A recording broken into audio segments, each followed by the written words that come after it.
So today we're going to talk about medication and what I'm on to try to conceive. So when I first started, I was going to OBGYN, and she was saying, well, there's nothing really wrong, you guys got to keep trying. But as a woman who is 30 and been trying for 2 years, it's not normally normal.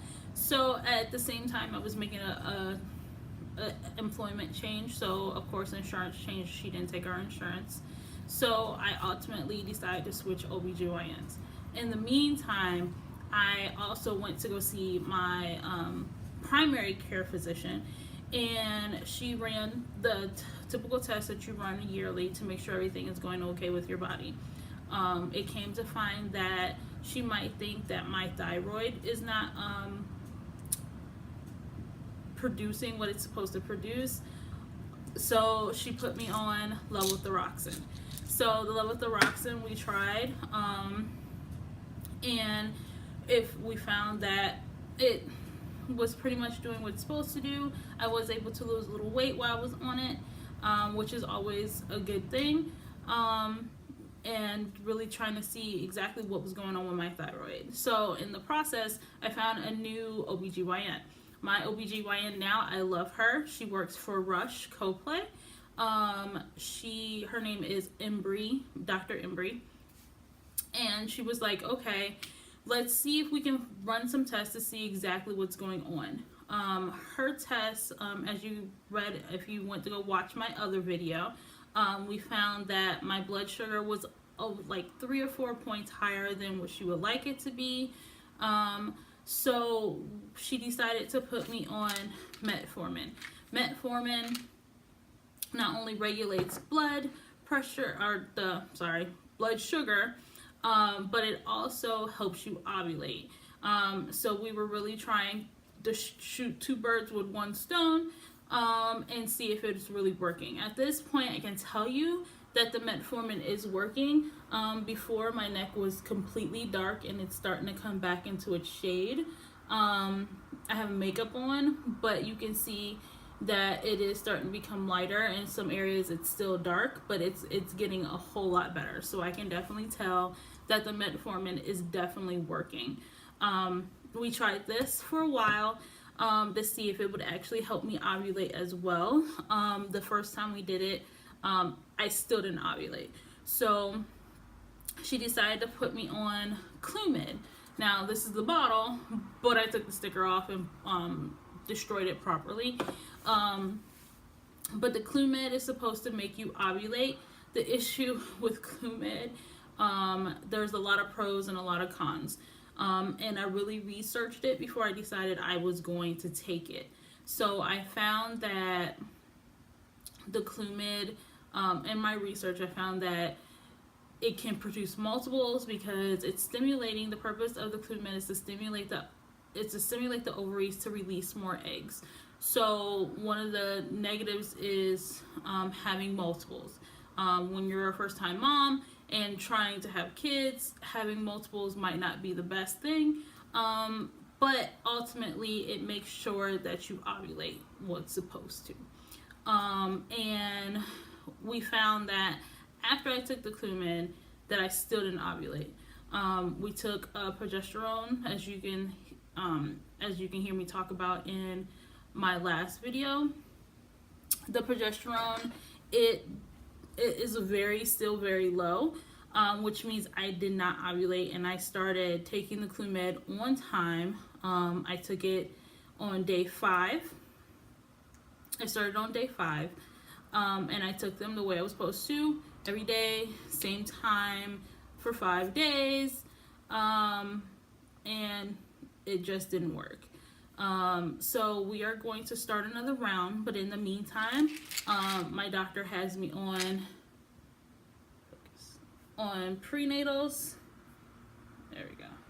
She has me on prenatals, and I just decided to try the Spring Valley. Nothing major.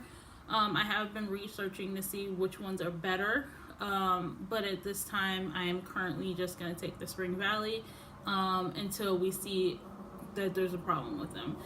The medications, I can tell you that there has been ups and downs. The metformin, most positive. I can tell that my blood sugar is going down. Have really no side effects from that. I can tell you, however, with the Clomid, I had some really weird side effects with that. So with the Clomid, I was just up, like, and I don't mean like up as in like bolt of energy and just on 10 all day. I mean, when it's time to go to sleep, I couldn't sleep. I was just up. I was like, I could see like 1, 2 o'clock in the morning, and when I have to get up at 7 or 8, it's rough. I also discovered that I was very emotional, and so I would cry. Like, I almost was at work and almost cried twice over something simple. And my coworkers, one of the nurses was like, "Are you okay?" And I was like, "Yeah, I'm good." But even so, the simplest stuff makes me emotional.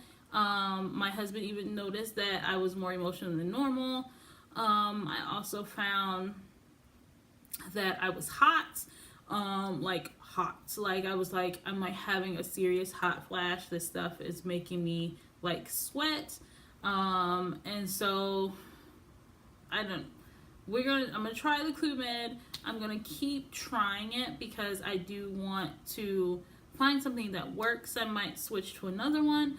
But we are ultimately going to try HSG, which my insurance does cover. That's a whole different conversation to have about what insurance will cover and what won't insurance cover. So I can tell you that, as you can see, these two are from two totally different places, and there's a reason for that. So the Clomid comes in 50 milligram tablets.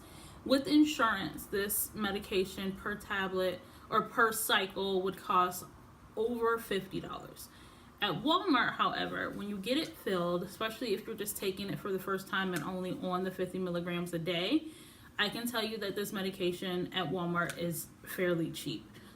It's not on their Walmart $4 list, but it's much cheaper than paying insurance and going to another pharmacy. I found out I took the first cycle of my Clomid only cost me about $10, and that's without insurance. So Walmart doesn't have any of my insurance on file. With my metformin, however, is on the Walmart $4 list. So I paid $12, and that's because I got a 3-month supply.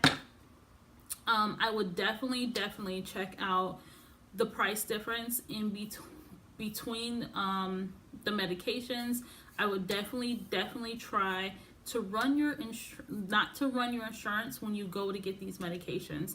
Some of these medications will be cheaper if you don't run them through insurance. This is a secret that I found out because I was a pharmacy technician.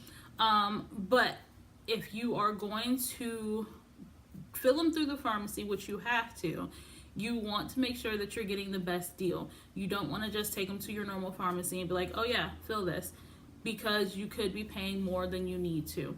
I know with us trying different avenues in the future, I have researched the different medications at different pharmacies. I know that especially about the when you start IVF, medications do get more expensive, but there are workarounds between coupons, insurance, and things like that. I would definitely make sure that you are researching your pharmacy as well as your medications before taking them. Each one of these medications I researched and spoke with my mother about. My mother is a nurse, so she's been a nurse for longer than I've been alive. So we sit down, I discuss with her, I would pull out her medication book, and we discuss the pros and the cons, and if we're really wanting to, if I really would like to do this. And I wish I would have started doing that earlier in life, because I wouldn't be in the situation I'm in, especially because the fear right now is that I'm not able to ovulate because of the birth control I was on. So really paying attention to the medications you're going to be taking is going to be vital. You want to make sure that you're researching them, you're willing to deal with the consequences, which are, every medication is going to have consequences because every medication has side effects. So you want to make sure that you're able to deal with the side effects and you're not going to have any problems. And you want to also make sure that you are aware of what your body should not be doing. There are risks with all these medications, especially with the metformin, like your blood sugar dipping too low. Even though I'm not a diabetic, I understand that it's going to lower my blood sugar, but we don't want it to get too far gone or too far to the left where I'm passing out because my blood sugar got too low. And then the same thing with the levothyroxine. You want your thyroid to function properly, but you don't want to push it so far that you're having problems. So if you guys have any questions on the medications I'm taking or any other questions about how my journey is going, please leave a comment down below and we'll get to it and keep making these videos. Thank you.